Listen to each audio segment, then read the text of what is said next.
Meus irmãos, que haja graça e haja paz na vida de cada um de vocês. Amém, queridos? Aleluia. Que bom estarmos reunidos, nós aqui, você aí no seu lar.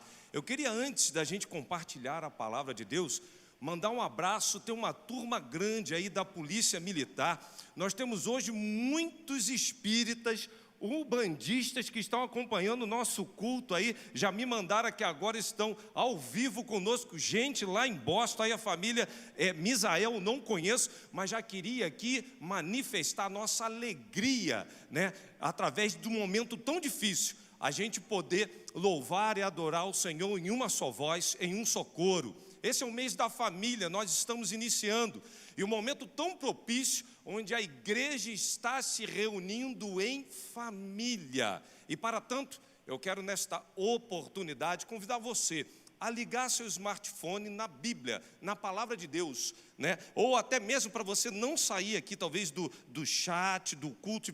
Pegue então a Bíblia e abra em Mateus 1. Eu queria compartilhar um texto com você.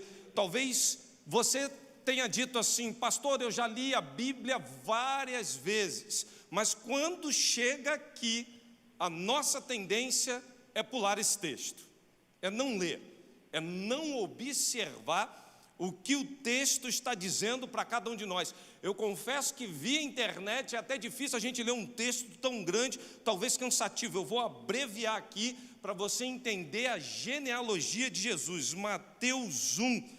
Né? E alguns podem dizer assim: mas pastor, esse negócio de genealogia é uma coisa difícil, que Paulo escrevendo ali, né, ao próprio Tito, um dos seus colaboradores, no capítulo 3, verso 9, ele diz assim: não entrais em questões loucas, vírgula, genealogia.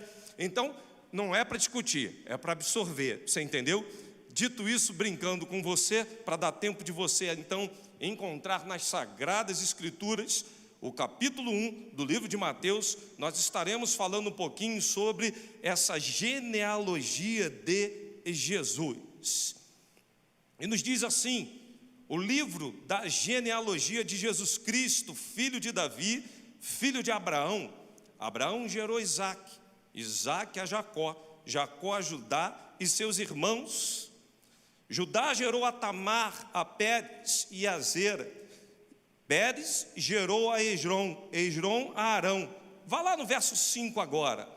Salmão gerou Raabe, e a Boaz este de Rute gerou Obed, e Obed a Jessé. Jessé gerou ao rei Davi, e o rei Davi a Salomão, da que fora mulher de Urias. Salomão gerou Roboão, Roboão a Abias, Abias a Asa. Agora vá lá no verso 10. Ezequias gerou Manassés, Manassés gerou Amon, Amon a Josias. Agora vai lá para o verso 15.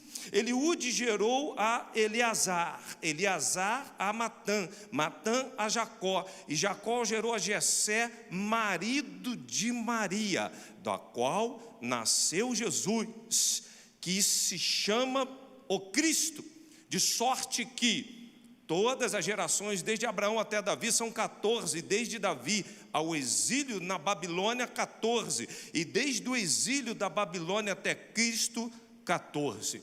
Vamos orar? Vamos falar com Deus. Pai, eis aí a tua palavra. Nós sabemos que ela não volta vazia, antes faz aquilo que apraz ao Senhor.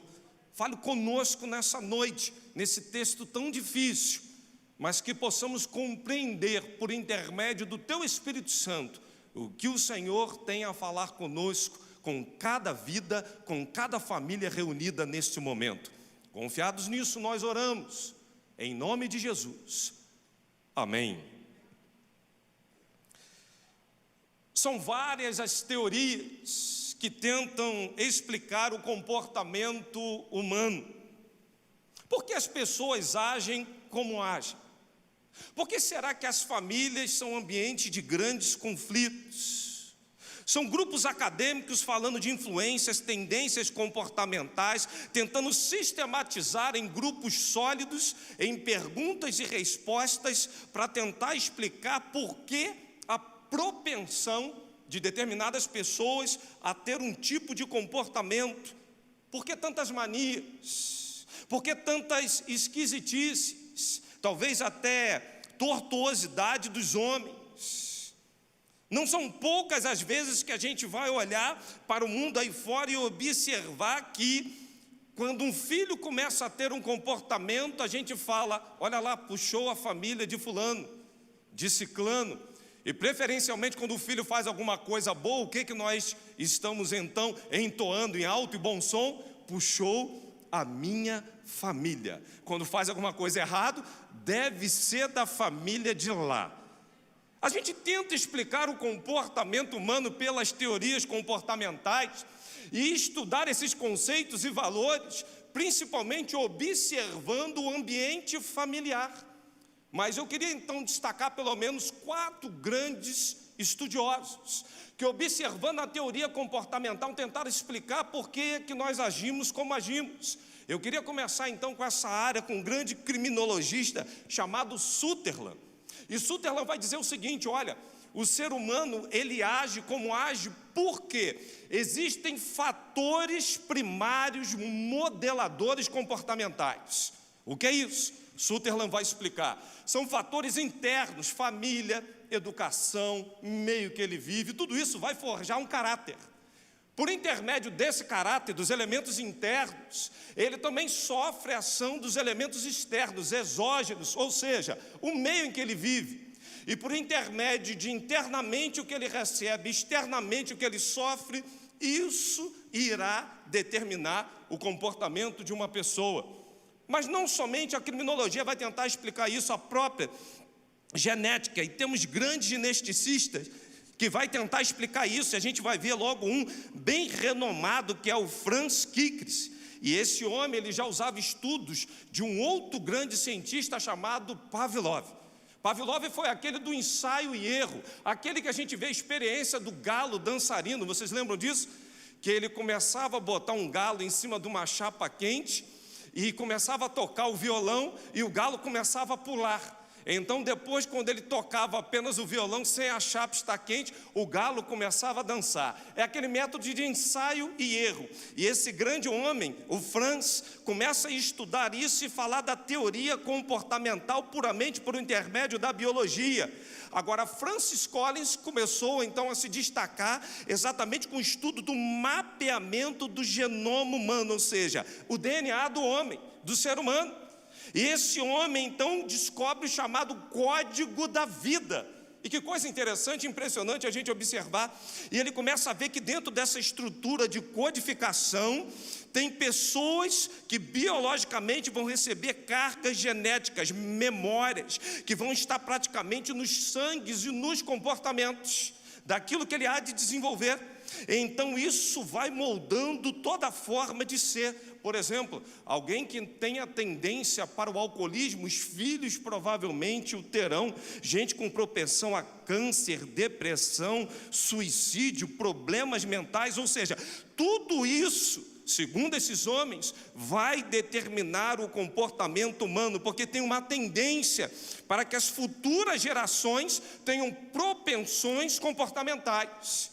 Mas existem outros estudiosos, sem dúvidas. Vamos para Freud. Freud vai dizer, tem uma coisa chamada, que é no campo psicológico, que Freud desenvolveu, que é a teoria psicanalítica, e ele diz, tem coisas inatas de vida e de morte, em níveis de consciência, dizia Freud. E Freud vai dizer assim, tem um nível consciente, o pré-consciente, o inconsciente, que vão trabalhar dentro de uma estrutura de personalidade que ele chama de ego, de id e de superego. E ele ainda vem falar de uma série de coisas que são mecanismos de defesas. E ele cita inúmeros que eu não vou perder tempo aqui para falar disso, de projeção, deslocamento, repressão, transtornos mentais, neuroses, fobias, esquizofrenia.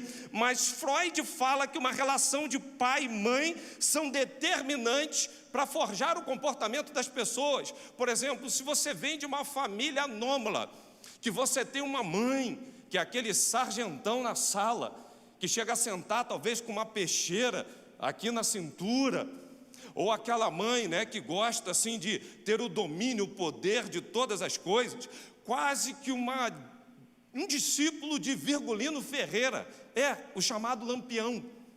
E essa mulher, aquela ditadora casada então com um homem, e aquele homem que pede licença para dar uma garfada no prato, aquele homem que vai pedir licença para cruzar as pernas, aquele homem que tem medo da própria sombra, ou então o contrário disso. Aquele homem que é extremamente bruto, que sempre trata mal a mãe, e aquela mãe que está sendo ali opressa por aquele comportamento daquele homem ruim. E ele começa então a dizer, olha, isso é um desajuste, funções deturpadas, um pai que vai influenciar o comportamento do filho. Esse pai talvez tenha sido discipulado por Hitler, ou coisas do gênero.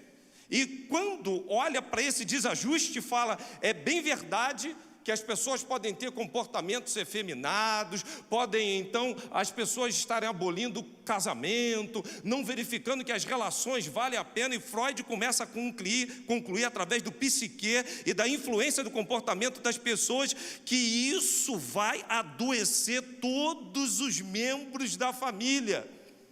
E você acha que parou? Eu queria agora citar a última teoria, e essa teoria é a sociológica, que se fundamenta em Karl Marx. O marxismo ele vem falando que o grande problema é o capitalismo, mas ele diz, nós precisamos de uma sociedade sem classe e uma coisa mais igualitária.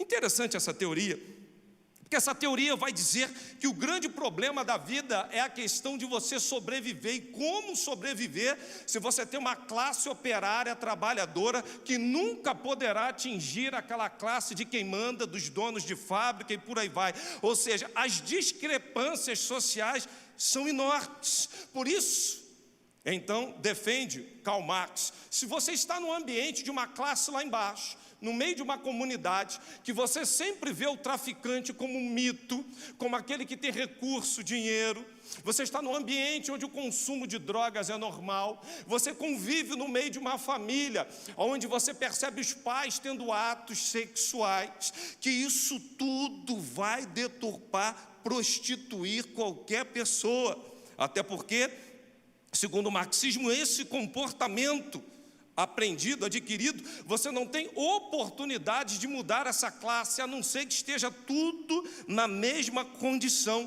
E diz Marx, você crescer num ambiente limpo, ajustado, favorece muito mais ao desenvolvimento de qualquer ser humano, dando-lhes oportunidades reais.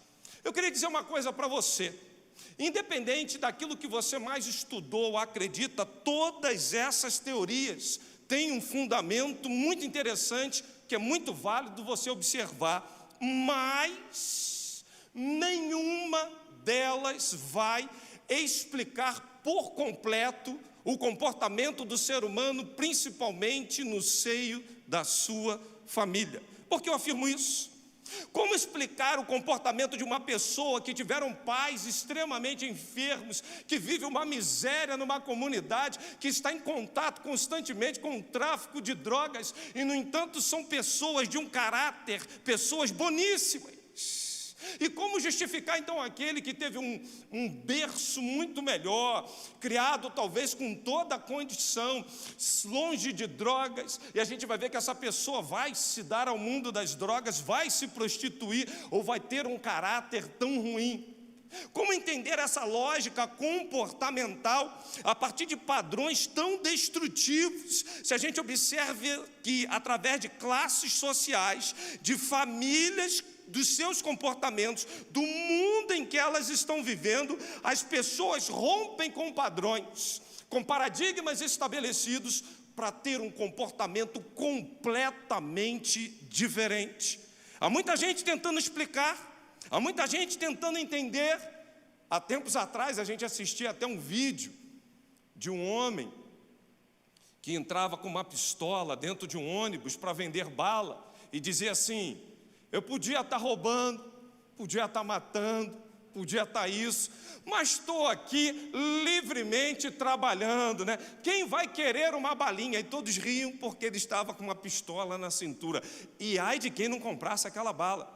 Hoje as pessoas estão querendo, na verdade, falar dos seus comportamentos familiares e sociais com base nos seus antepassados, dizendo: eu tinha tudo para ser isso, eu tinha tudo para ser aquilo. Na verdade, o que estava destinado à minha vida, à minha família, era que eu tivesse tais práticas, e convencer-nos de que isso é verdade. E essa crença não é de hoje, essa crença é antiga. A gente vai para o livro de João, a gente vê no capítulo 9 a cura de um cego de nascença. E quando Jesus vai curá-lo, vem o seguinte questionamento: quem errou? Foi ele ou foram seus pais? Ou seja, querem justificar o pecado por uma teologia que atingia então seus antepassados. O pior que a cultura judaica, ela protegia até mesmo o cego. Mas o que eu acho interessante era que correntes judaicas criam tão piamente que uma pessoa poderia ser penalizada ou punida até mesmo na vida intrauterina. Olha que coisa interessante. Ao ponto, já pensou, Angélica, já pensou alguém grávida? Aí você quer dormir à noite, o neném foi lá e chutou a sua barriga. Aí vem a teologia judaica: olha, pode nascer cego até com problema, porque não está deixando a mãe dormir, está pecando dentro da barriga. É uma escola estranha de se justificar o comportamento, porque que nasce assim ou ali. Mas você acha que isso vem daqui? Não, irmãos, isso vem de 650 anos antes. Quando a gente olha para a palavra de Deus, e a gente vai observar Ezequiel 18:2, dizendo assim: olha, os pais comeram uvas verdes, mas os dentes dos filhos que embotaram, nunca mais se dirá esse provérbio em Israel: a alma que pecar, essa sim morrerá. Isso também está descrito lá em Jeremias 31:29, esses grandes homens que viveram 650 antes de Cristo, porque o que havia era a corrente pensante de que tudo que se fazia tinha uma coisa chamada aquela maldição, que isso impregnava na genealogia, ao ponto de você estar vivendo um fatalismo, um determinismo. E por isso a palavra está dizendo: nunca mais se haverá esse provérbio em Israel. Porque tem várias teologias tentando explicar isso, irmãos. A gente olha para desde Adão, fui para 650 antes de Cristo, mas desde o primeiro pecado adâmico, vamos dizer, as teorias de imputação do pecado, e vamos falar, nós temos pelagiana, arminiana, agostiniana, a imputação imediata, a imediata. Isso a gente pode discutir depois lá na EBD, de que maneira isso se dá, de que maneira isso processa. Eu quero dizer para você que não é de hoje. Desde que o mundo é mundo, as pessoas estão tendendo, através de escolas, de grandes pensadores, com alguma base filosófica, científica, tentar explicar isso. Mas não tem como, sabe por quê? Agora vai para Mateus 1. Quando a gente chega na genealogia de Jesus, e é aqui que eu quero traçar uma linha de raciocínio com você, porque Mateus está falando geralmente para um grupo de judeu, e ele quer provar aqui, né, a descendência de Jesus, falando de Abraão e de Davi. Isso era necessário. Agora, eu olho para a genealogia de Jesus, eu fico vendo mulheres como Tamar, Raabe, Ruth, Batseba. Tamar, ela teve um incesto com seu sogro e teve 2 filhos que eram gêmeos. Que coisa difícil nessa genealogia. Quando olho para Ruth, Ruth foi moabita. E lembrar você, Moabe, a descendência, né, os amonitas e moabitas, está lá em Ló com as filhas. Quando a esposa dele é convertida numa estátua de sal, suas filhas o embriagam para dar sequência à descendência. Incesto. Essa mulher era moabita. A gente olha para a vida dessas grandes mulheres como Raabe. Raabe era prostituta. A gente olha para a vida de Batseba, adulterou com Davi. Quando olho para a vida dos grandes homens, Abraão, Isaac e Jacó, o que eu observo na vida desses homens? Mentirosos, quando chegaram em determinado momento de pressões nas suas vidas, cederam, não se posicionaram. Isso foi quebrado com José. Quando olho para a vida desses grandes reis de Israel, olho para Davi, Roboão, Acais, Manassés. Meus irmãos, que tragédia comportamental. Davi mandou matar Urias e adulterou. Que coisa. A gente olha para Roboão, extremamente idólatra. Que homem difícil de se viver com ele. A gente olha para a vida desses homens, Acais, Manassés. No reinado deles foi banho de sangue. Acais era tão ruim que ele queimou os filhos vivos e cerrou o profeta Isaías no meio. Que perversidade, gente. Eu não conheço um rei de Israel tão ruim igual esse homem chamado Manassés. Feiticeiro, idólatra. Que praga foi a vida desse homem. Astrólogo, tudo de ruim. Mas o que eu queria falar para você nessa noite, será que você gostaria de ter uma genealogia dessa, ou gente dessa estirpe, desse caráter, na sua família? Moisés, será que você ia querer ter lá no PG alguém como Manassés? Pastor Carlos Erias, será que o irmão vai querer ter na sua igreja alguém como Roboão? Angélica, será que você vai querer ter aqui no coral alguém como Raabe? Difícil a gente parar e pensar nisso. E a gente olha para as famílias hoje estão vivendo conflitos. A gente vai ver os momentos de convivência, até sempre assim, eu não vou querer estar com fulano não, porque fulano nunca chega junto com nada. Porque fulano só sabe falar mal do outro.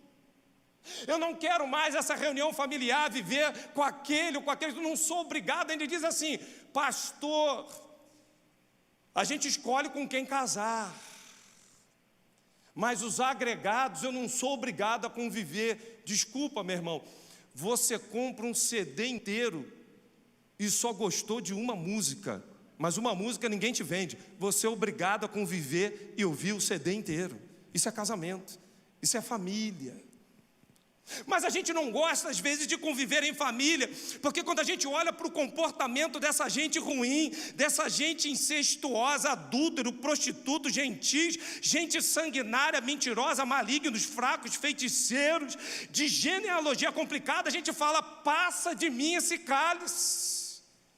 Eu não quero isso na minha casa, na minha parentela, eu não quero isso na minha igreja, eu não quero isso na sociedade. E a gente olha para a genealogia de Jesus, que gente esquizofrênica, difícil, que gente ruim.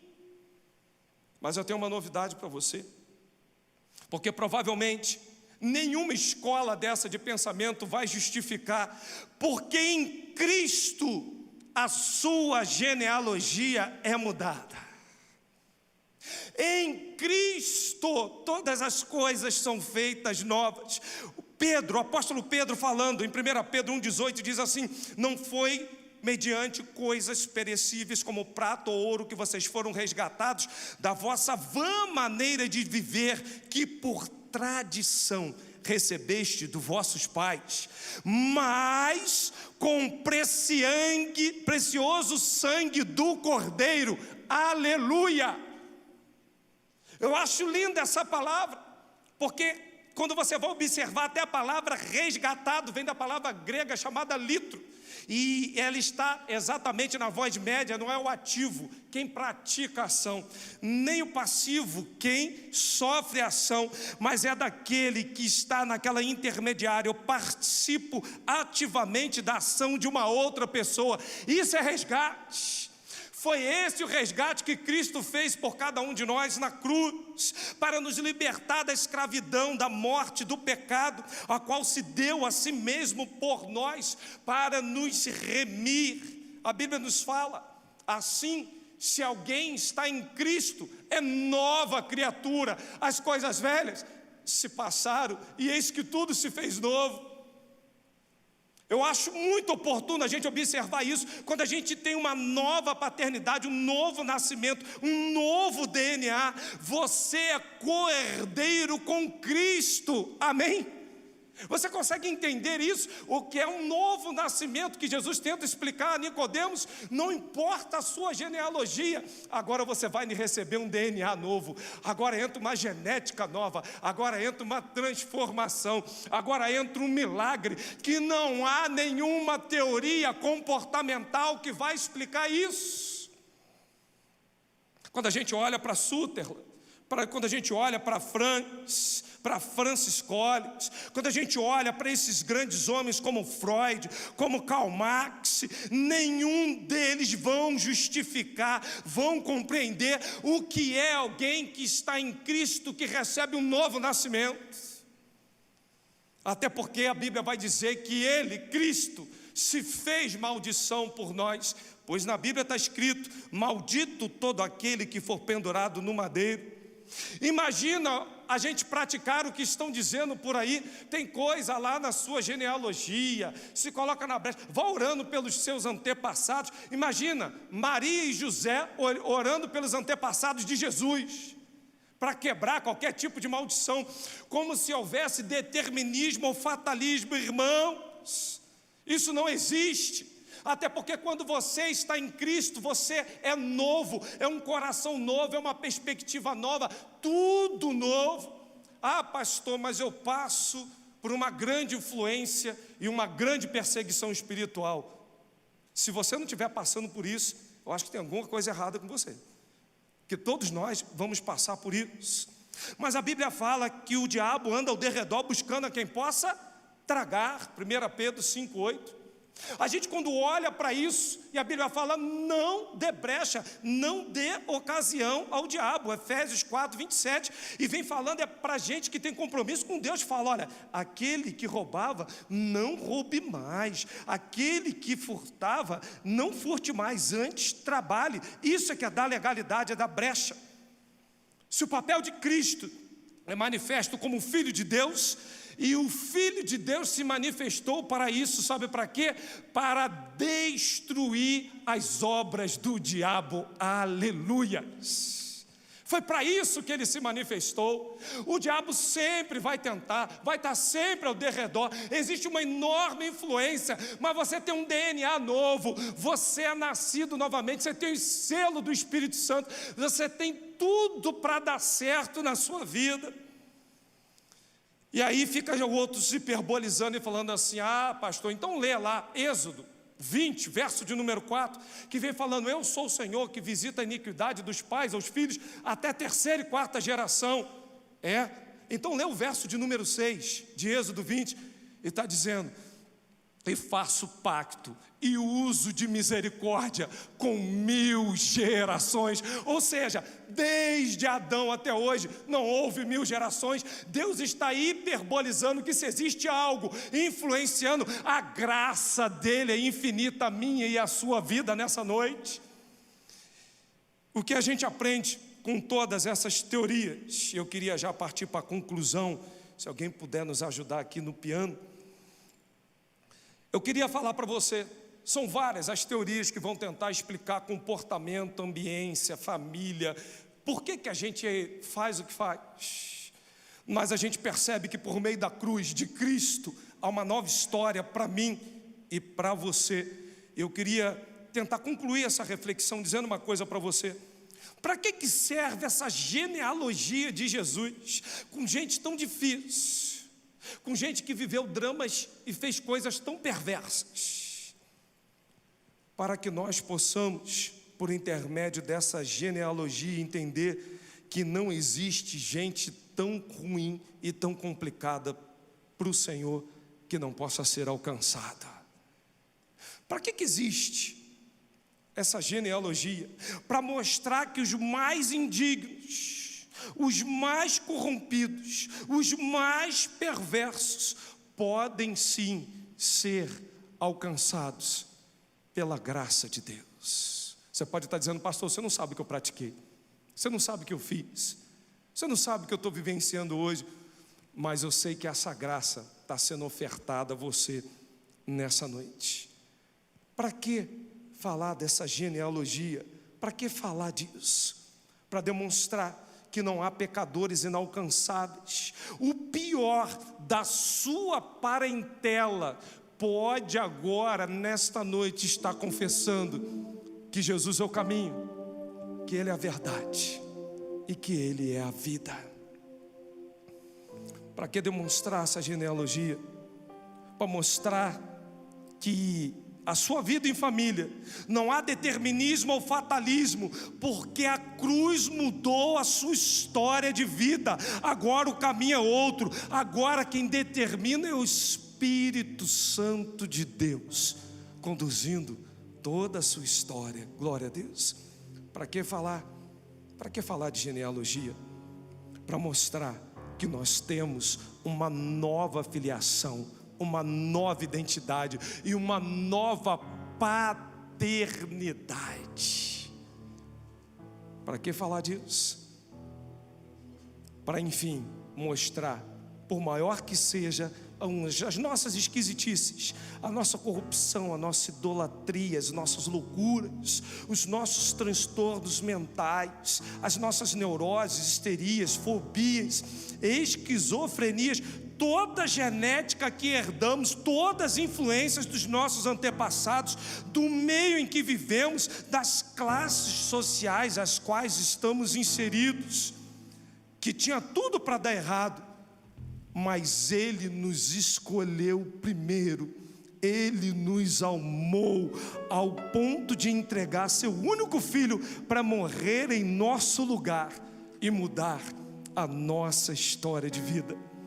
Porque a graça de Deus é maior do que qualquer maldição ou pecado. O que vai explicar a sua vida de agora em diante não é o caminho da criminologia, da genética, da psicologia ou até mesmo da sociologia, mas o que vai explicar a sua vida agora é o caráter de Cristo sendo gerado em você, pela regeneração que a cruz traz a cada um de nós. Então, não se preocupe mais em justificar os seus atos por intermédio dos seus antepassados, por influências, mas tente justificar agora os seus atos pelo novo nascimento que o Senhor quer operar na minha e na sua vida hoje. Se eu estou fazendo o que eu estou fazendo é porque eu estou representando Deus na terra. Se eu faço o que faço é porque o caráter de Cristo foi gerado em mim. É dessa forma que a sociedade será transformada, o meu trabalho será modificado, a nossa família será uma família de bênção, de paz. Sabe por quê? Nós recebemos um novo coração do Pai, e é esse coração regenerado, resgatado, que vai explicar o caráter de Cristo em cada um de nós. Eu queria convidar você nesse momento, que está na sua casa, que está nos acompanhando pelas redes sociais, independente do cunho religioso, da fé a qual você professa, eu quero te fazer um convite a você, aonde você está, do jeito que você está. Você entendeu hoje uma mensagem de Deus para a sua vida? Essas teorias nada vai justificar, nada vai explicar, mas Deus tem algo novo para você, uma nova vida, uma nova perspectiva. A Bíblia diz: entrega o teu caminho ao Senhor, confia nele e Ele tudo fará. Eu quero te convidar nesse momento, apenas por alguns instantes, a você fechar os seus olhos, é você fazer a seguinte oração comigo nessa noite. Você que quer entregar a sua vida a Jesus, você que nessa noite quer transformação, quer receber esse novo nascimento, eu queria que você, em nome de Jesus, coloque sua mão esquerda no coração, como ato simbólico. Coloque sua mão direita em direção ao céu e faça a seguinte oração comigo. Senhor Jesus, eu te entrego nessa noite a minha vida, reconhecendo que a cruz fez total diferença, porque eu não iria suportar a dor do meu pecado, mas o Senhor me amou de tal forma que enviou o seu único filho para me resgatar, para me salvar, para me curar. Independente das influências externas e internas que eu sofri na minha vida, a maior influência que eu quero ter a partir de agora é o governo do Teu Espírito sobre a minha vida e a minha família. Sela-me agora com Teu Espírito Santo, entra na minha vida regenerando, resgatando, fazendo tudo novo. Independente dos pecados que eu tenha cometido, eu sei que a Tua graça vai superabundar na minha vida, e eu quero andar agora num novo estilo, tendo o caráter de Cristo. Faça isso para a glória do Seu nome, Pai. Opera esse milagre, pois assim nós oramos e o fazemos em nome de Jesus. Amém. Eu queria te convidar, enquanto nós estamos adorando ao Senhor, você que fez essa oração, posta aí: eu fiz essa oração, eu creio na regeneração, eu creio que não há nenhuma praga, nenhuma maldição, porque Cristo fez tudo novo na minha vida, na minha história, para a glória de Deus Pai.